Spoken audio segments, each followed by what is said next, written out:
Loving God, open our hearts to the encouragement and love you offer us in your story of redemption. Shine on our darkened minds with luminous wisdom. By the Spirit's dwelling inside each of us, make us eager and able to receive the gift of your word and to live it out in the here and now. Amen. Our reading today is from John. There was a man sent from God whose name was John. He came as a witness to testify concerning that light, so that through him all might believe. He himself was not the light. He came only as a witness to the light. The true light that gives light to everyone was coming into the world. He was in the world, and though the world was made through him, the world did not recognize him. He came to that which was his own, but his own did not receive him. This is the word of the Lord.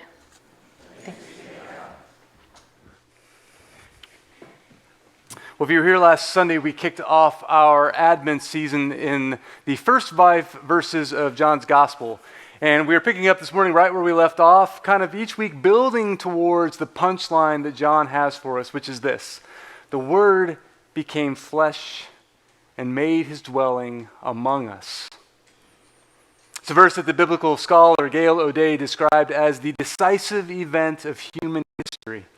Indeed, the history of creation, because the incarnation means that human beings can see, hear, and know God in ways never before possible.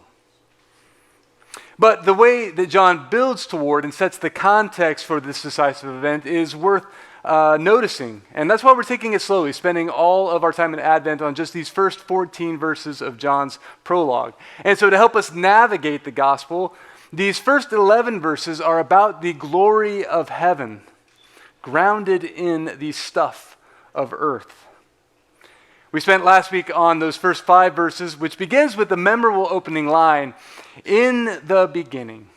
And as you know, that is a loaded phrase. It's one that the Hebrew people had grounded their lives in for generation upon generation. It's the opening story that continues from creation through God's blessing, through the harsh oppression of Egypt, through the deliverance of the Exodus. It's one that grounds them in the covenant, in the land of promise, in the prosperity of David's kingdom, and then the devastation of that kingdom, the exile, and then return to Israel. Those 3 words shaped every Jewish child's memory.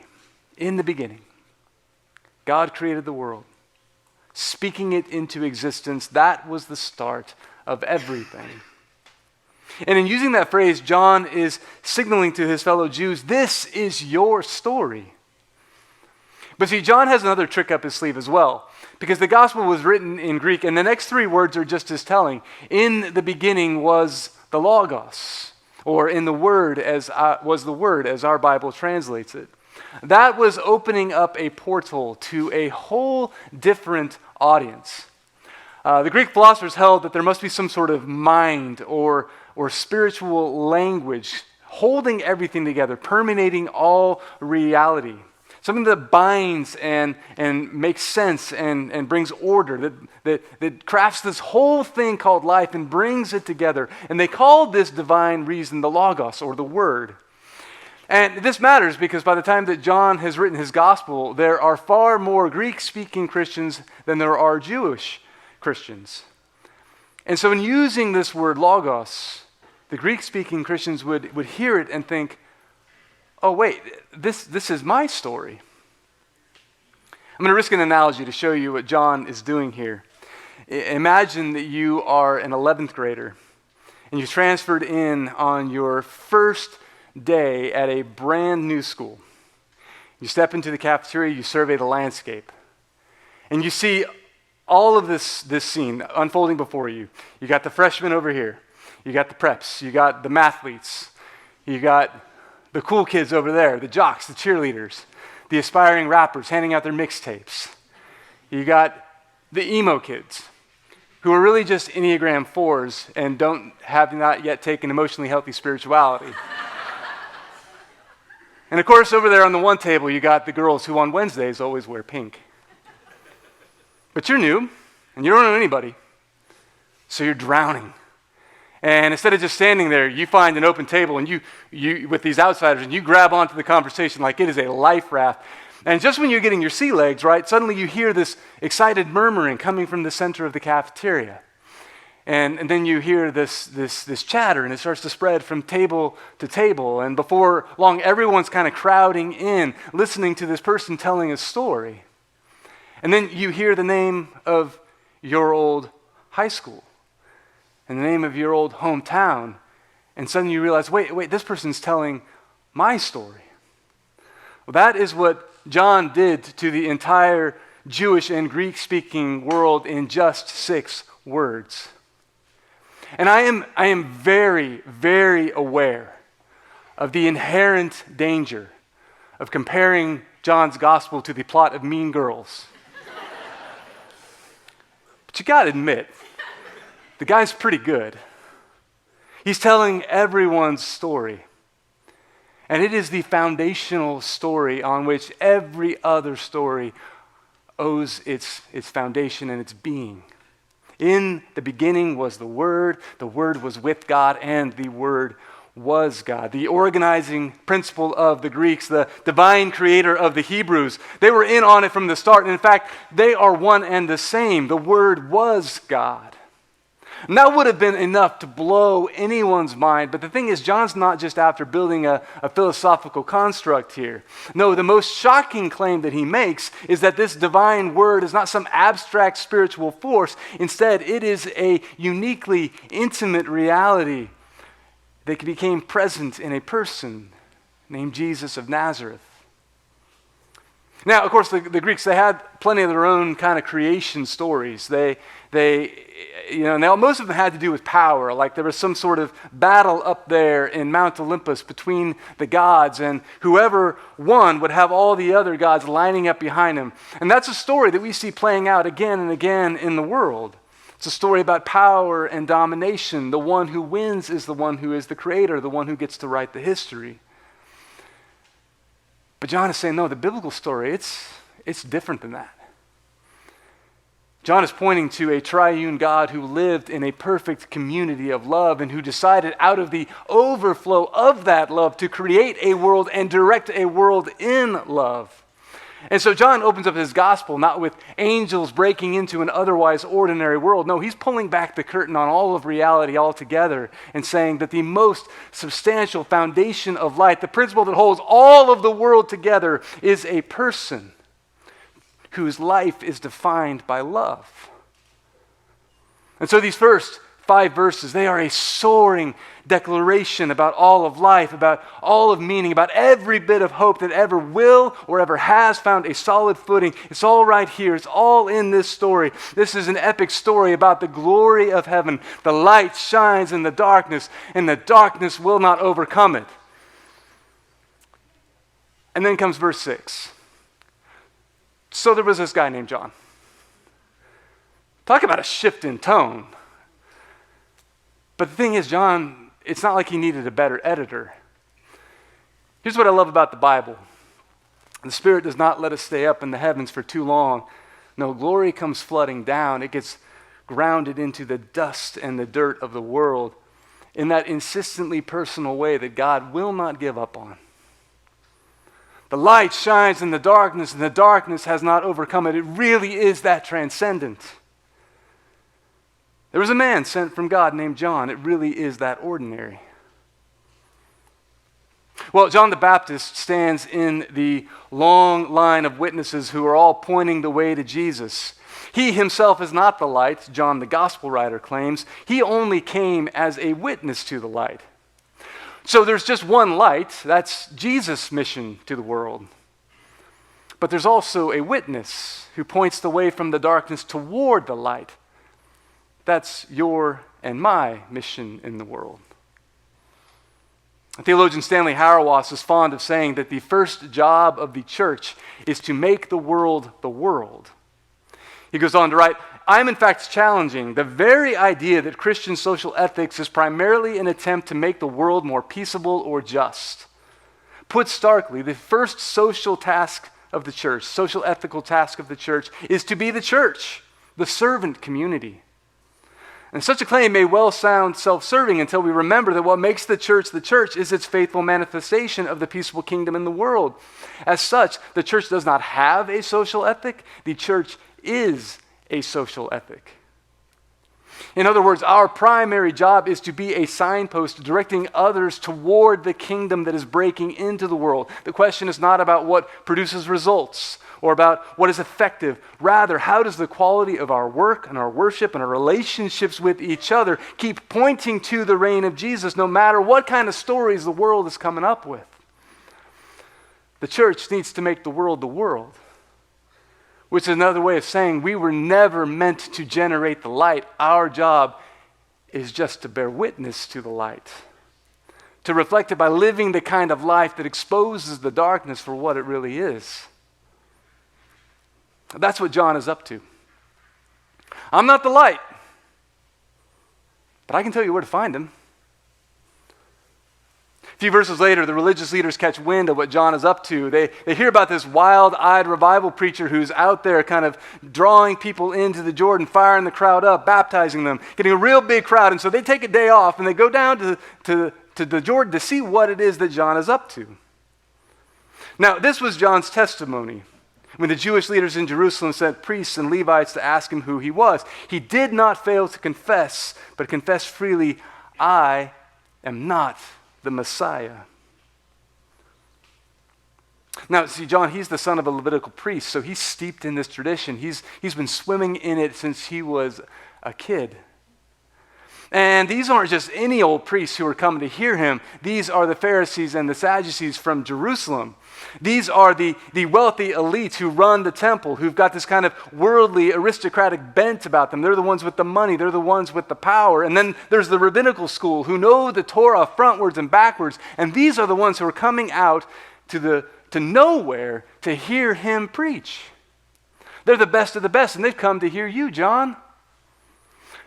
I mean, if he was interested in career advancement, this is the kind of crowd you would want coming here to. This is a chance to dazzle them with your knowledge, with your rhetorical skills. This is his moment to shine. But he's not interested in that at all. That's not what he's here to do. I was doing some theological reflection with my spiritual director this week, and I mentioned how in the first few months that I was here, how much I absolutely hated preaching to a camera. I had just arrived. I didn't know you. You didn't know me. COVID hit. You know the story. Because I didn't know you and because you didn't know me and I couldn't see you and you couldn't see me, I didn't have any sort of visual cues, any sort of feedback, any sort of little things I could pick up from looking at you and seeing, oh, am I putting you to sleep right now? Are you with me? Are my jokes landing? Are they weird? What's going on here? And I did not realize that in the absence of having any of that, how much my internal bellwether was all tied up in whether or not you approved of me or not. And for a few months, I did not have that, and it was absolutely brutal. And it was probably the best thing for me, because there was nothing I could do except for allow God to grow my soul up. And after a couple of months, it allowed preaching to kind of once again become the spiritual practice of prayer and reflection and just asking God, hey, what are we going to talk about this week?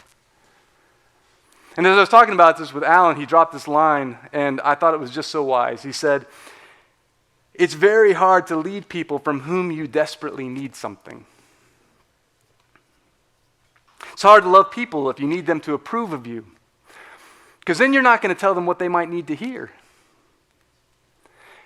And the thing is, that's not John's problem at all. Here he is. This is his moment. The people whose opinions matter, the people who could kind of, direct where he's going to go, the inner circle that he should want to be in on, they've come to hear what he has to say.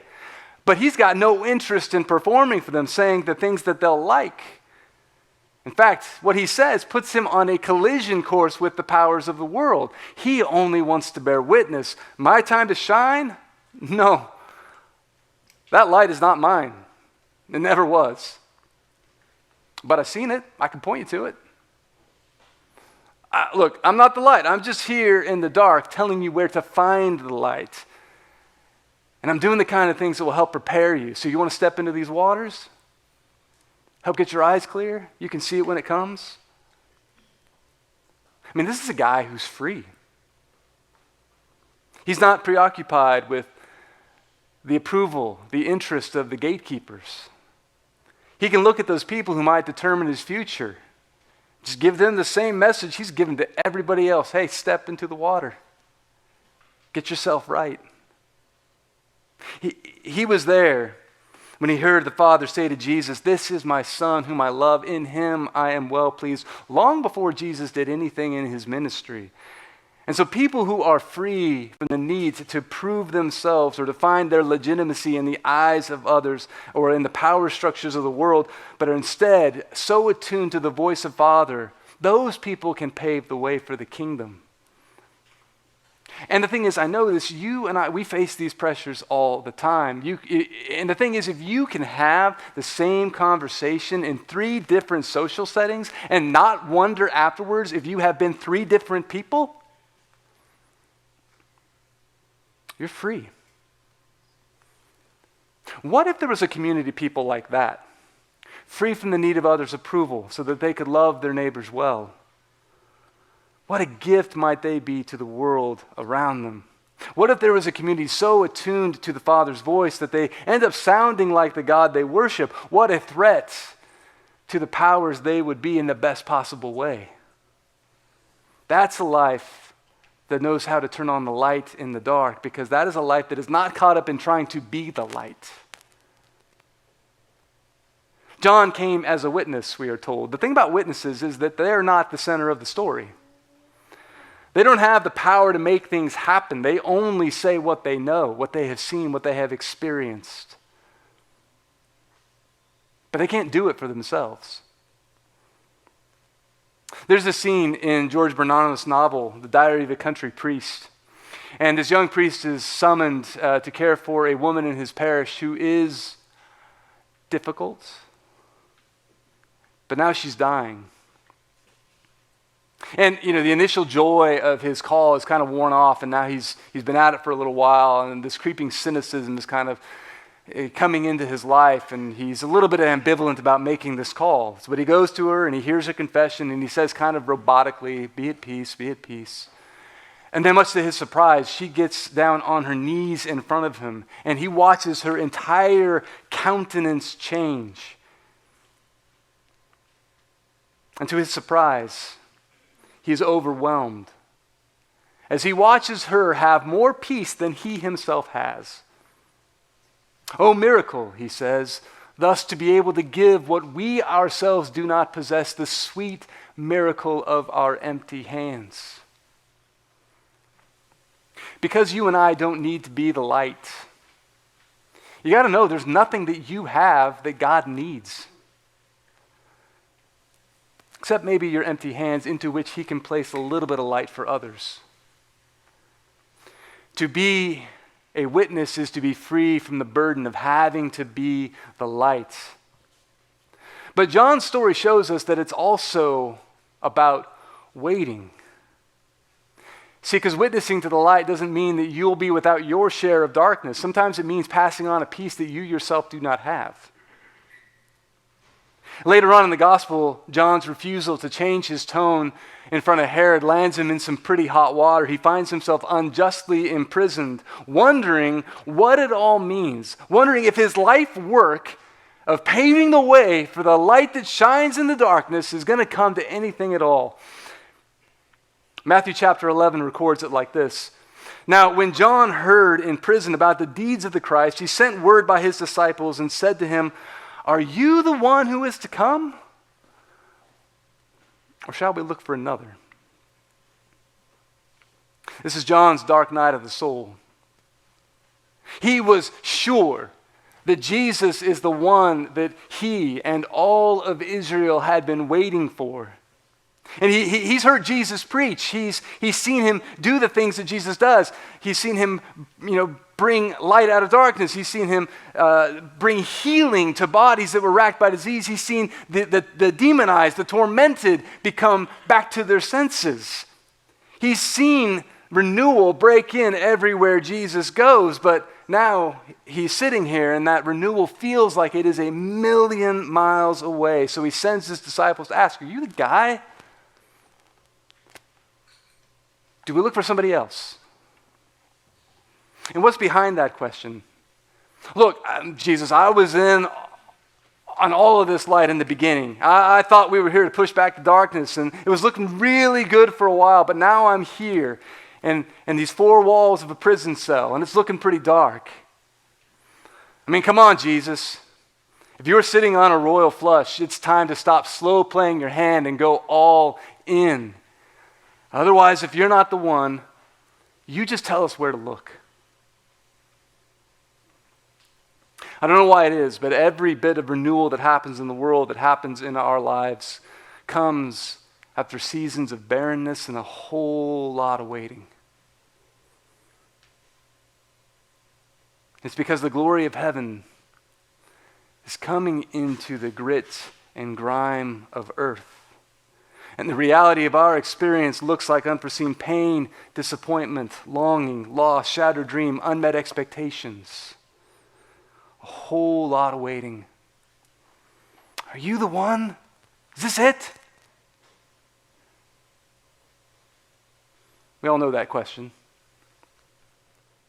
We've offered a lot of prayers together in this space, around tables, in our homes.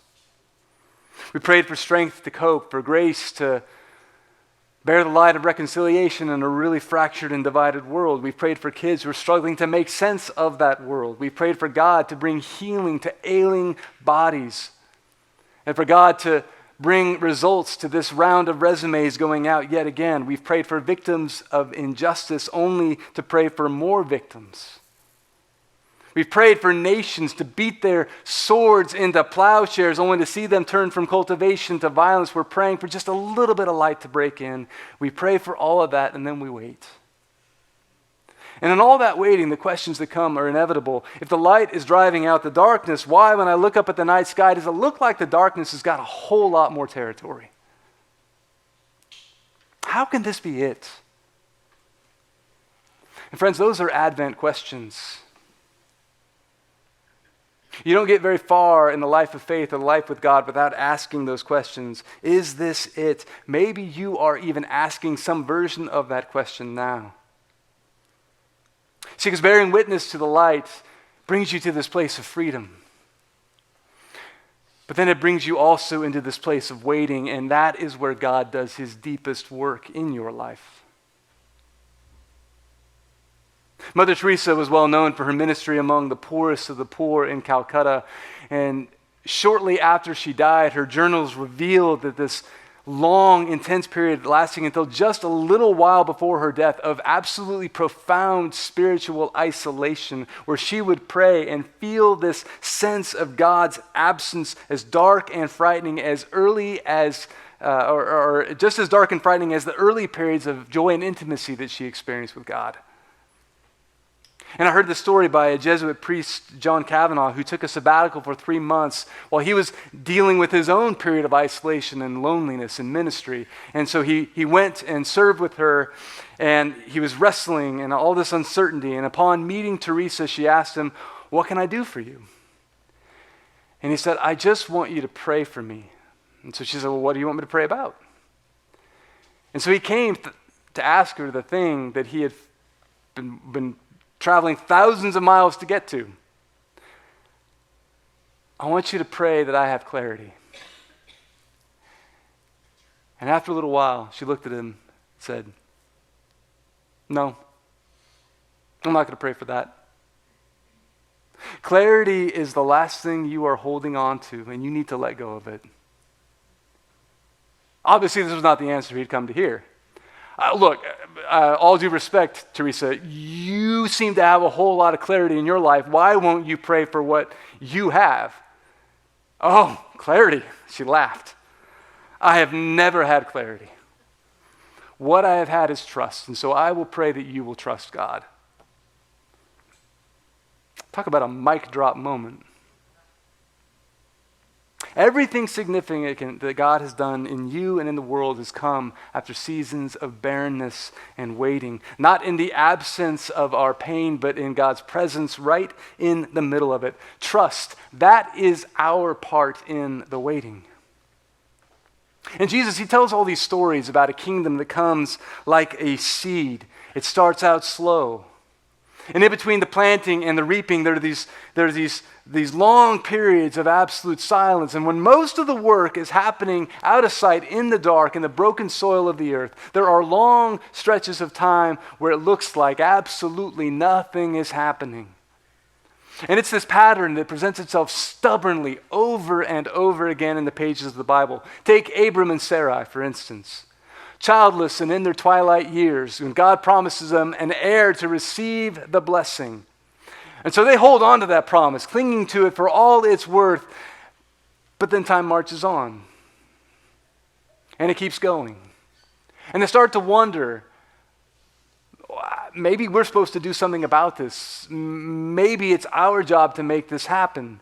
Maybe we got to bring a little bit of light of our own into this dark world. So Sarai suggests that Abram sleep with her servant. He's a little too eager to do this. They wrestle with the promise. They try to get it from heaven to the ground. And the next thing you know, there's nothing but pain and strife. And then years later, when the promise finally does come, God tells them to take this only son, this one who is the answer to all these promises, the summation of everything that God has proven to be faithful and true about. And he asks them to take this son whom he loves and place him up on an altar as a sacrifice. Why? After all the years between the announcement and the promise and the fulfillment, why all of this wandering around in the dark? And maybe it's because the Abram who was crazy enough to leave his home and chase after God's blessing sight unseen wasn't yet the Abraham who could receive the blessing. And all of that waiting around in the dark just trained his eyes to look for the light. To trust that the peace of God's presence doesn't come in the absence of pain, but right there in the middle of it, when all the work that was happening, invisible like a seed in the ground, was taking effect. And maybe God was preparing those future generations for a time when he would place his own son, whom he loved, up on an altar for the sake of the world. And maybe that's what it is for us, that the sheer beauty and the scope of the gift that God is giving takes some time of waiting and some training in pattern recognition so that we can understand the gift when it comes. Otherwise, John tells us that when the glory of heaven comes to earth, we won't even know what we're looking at. He was in the world, John writes in verse 11. And though the world was made through him, the world did not recognize him. He came to that which was his own, and his own did not receive him. Those Jesus came to did not recognize him. The glory of heaven, when it came into the grit of earth, it came in disguise. And the very thing that made Jesus hard to recognize is also the thing that made him trustworthy. Because he did not ask John to suffer through anything that he wasn't willing to suffer through on his own. When the glory of heaven drew near, it was despised, it was rejected by those he came to be with. He was falsely accused, he was imprisoned, the man of sorrows, acquainted with grief. And so Jesus invites us to be his witnesses, but we do not get to avoid the waiting. We do not get to avoid the pain, the heartbreak, the loss. And Jesus faced those very things. British essayist Dorothy Sayers wrote, "For whatever reason God chose to make man as he is, limited and suffering and subject to sorrows and death, he had the honesty and the courage to take his own medicine. Whatever game he is playing with his creation, he has kept his own rules and played fair. He can exact nothing from man that he has not exacted from himself. He has himself gone through the whole of the human experience, from the trivial irritations of family life and the cramping restrictions of hard work and the lack of money, to the worst horrors of pain and humiliation, defeat, despair, and death. When he was a man, he played the man. He was born in poverty and died in disgrace. and thought it worthwhile. This is not a God who stands far off from the painful realities of the world, but one who plunges right in to create a new world, right in the shell of the old one, right in the broken soil of the old one. A God who is glorious enough to create the heavens and the earth and be the organizing principle that holds everything together is not one that we can perfectly understand for sure, but a God who is personal enough to enter into our own suffering, to be present with the waiting, to hold on to your pain, your heartbreak, your loss. That's a God we can perfectly trust. And the question is, can you recognize him in the waiting? Friends, the miracle of Christmas is that God has experienced every human emotion, but he's not just stumbling around in the dark with us. In Jesus, he has come to bring the light and to one day banish the darkness forever. And so to trust in Jesus is to be, as the church always is in Advent, witnessing to the light even as we wait for it to come in full. And it's never been easy to recognize. After all, the people who were in the inn next door, frantically getting everything ready for the census, they probably didn't see anything special, no heavenly light coming out of this child in the stable. But the ones who learned to wait, they saw the glory of heaven and the light come flooding down. So may it be with us. Amen.